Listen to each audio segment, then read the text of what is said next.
தமிழக வெற்றிக் கழகம் 2026 சட்டமன்ற தேர்தலில் அதிமுகவுடன் கூட்டணி வைக்க இருப்பதாகவும், விஜய்தான் முதல்வர் வேட்பாளராக முன்னிறுத்த அதிமுகவுடன் பேச்சுவார்த்தை நடத்தப்பட்டு வருவதாகவும் மூத்த பத்திரிகையாளர் ஐயநாதன் கருத்து தெரிவித்துள்ளார்.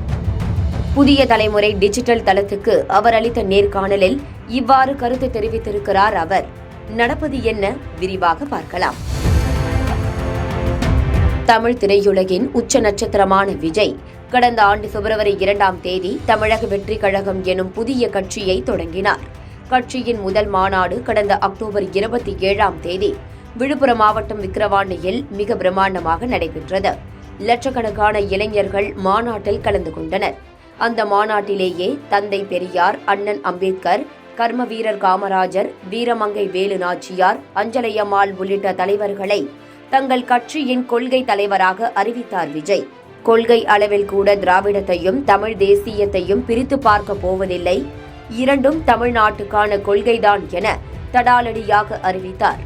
மேலும் பேசிய விஜய், தனித்து பெரும்பான்மை பெறுவதுதான் நம் இலக்கு, ஆனாலும் நம்மோடு கூட்டணி வருபவர்களுக்கு ஆட்சியிலும் அதிகாரத்திலும் பங்களிப்போம் எனவும் தெரிவித்திருந்தார். அதற்கு முன்பாக விசிகாவின் துணை பொதுச் செயலாளர் ஆதவ் அர்ஜுனா ஆட்சியில் பங்கு உள்ளிட்ட விஷயங்களை மிக வீரியமாக பேசி வந்த நிலையில் விசிகாவை குறிவைத்துதான் விஜய் மாநாட்டில் அப்படி பேசினார் என அது பேசு பொருளானது.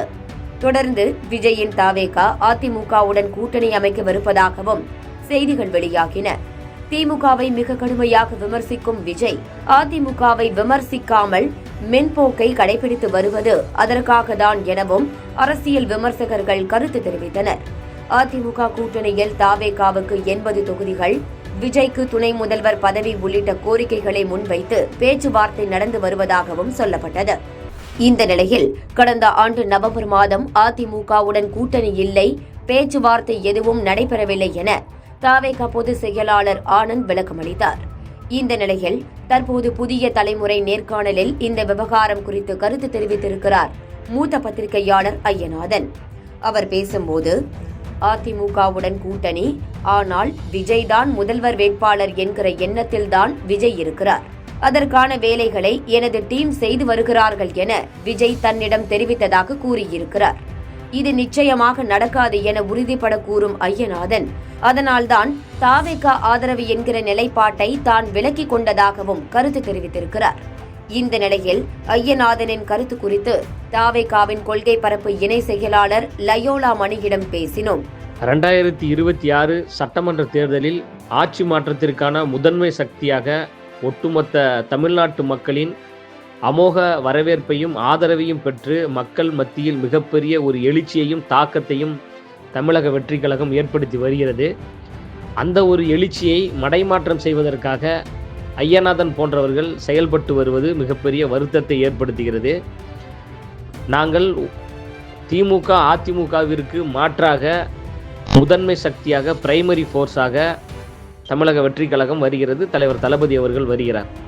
அப்படி இருக்கின்ற பொழுது அதிமுகவோடு நாங்கள் கூட்டணி அமைக்க இருக்கிறோம் என்று ஒரு பொய்யான ஒரு தகவலை பொது ஊடகத்தின் வாயிலாக ஐயநாதன் அவர்கள் சொல்லுவது ஏற்க முடியாத ஒரு கருத்தாகும். இதை நாங்கள் வன்மையாக கண்டிக்கிறோம். மூத்த பத்திரிகையாளர் இதுபோன்று பொய் செய்தியை மக்களிடம் சொல்வது அறம் கிடையாது, உண்மைக்கு புறம்பான ஒரு செய்தியை பரப்புவது நேர்மை கிடையாது என்பதை அழுத்தம் திருத்தமாக நாங்கள் சொல்கிறோம். தமிழக வெற்றிக் கழகம் ஆளுங்கட்சியாக வர வேண்டும், தலைவர் தளபதி அவர்கள் தமிழ்நாட்டின் முதலமைச்சராக வர வேண்டும் என்றுதான் கழக தோழர்களும் தமிழ்நாட்டு மக்களும் விரும்புகிறோம். அதற்கு ஏற்ற வகையில் வேலை செய்து கொண்டிருக்கின்றோம். தலைவர் மாநாட்டில் சொன்னாங்க, ஆட்சியிலும் அதிகாரத்திலும் நாங்கள் பங்கு கொடுப்போம் என்று. அதற்கான வியூகங்களை அமைத்து கொண்டிருக்கின்றோம். எங்கள் தலைவர் தளபதி தலைமையில், தமிழக வெற்றிக் கழகத்தின் தலைமையில் வரக்கூடிய கொள்கை சார்ந்தவர்களை கூட்டணியில் இணைத்து கொண்டு தேர்தலை எதிர்கொள்வதற்கு நாங்கள் தயாராக இருக்கிறோம். தலைவர் அவர்கள் மாநாட்டில் சொன்னது போன்று ஆட்சியிலும் அதிகாரத்திலும் பங்கு கொடுப்பார். அதுதான் உண்மையான சமூக நீதி, உண்மையான ஒரு ஜனநாயகம். அதை நிலைநிறுத்த தலைவர் தளபதி அவர்கள் விரும்புகின்றார். அதற்கு ஏற்றார் வகையில் வியூகங்கள் நடந்து கொண்டிருக்கின்றன. அதற்கு ஏற்றார் வகையில் பணிகள் நடந்து கொண்டிருக்கின்றது. ஒருபொழுதும் அதிமுகவோடு நாங்கள் கூட்டணி வைக்க வாய்ப்பே கிடையாது. அதிமுக திமுகவிற்கு மாற்றாக மக்கள் சக்தியாக தலைவர் தளபதி அவர்கள் வருகிறார். நாங்கள் மாற்றத்தை உருவாக்கக்கூடியவர்கள். மாற்றத்திற்கான அரசியலை முன்னெடுத்து வருகின்றோம், மக்களுக்கான அரசியலை முன்னெடுத்து வருகின்றோம். எனவே பொய் வதந்திகளையும் அவதூறுகளையும் பரப்புவதை நிறுத்திவிட்டு நேர்மையான கருத்துக்களை ஐயா ஐயநாதன் அவர்கள் மக்களிடம் தெரிவிக்க வேண்டும் என்பதை பணிவன்போடு கேட்டுக்கொள்கின்றோம்.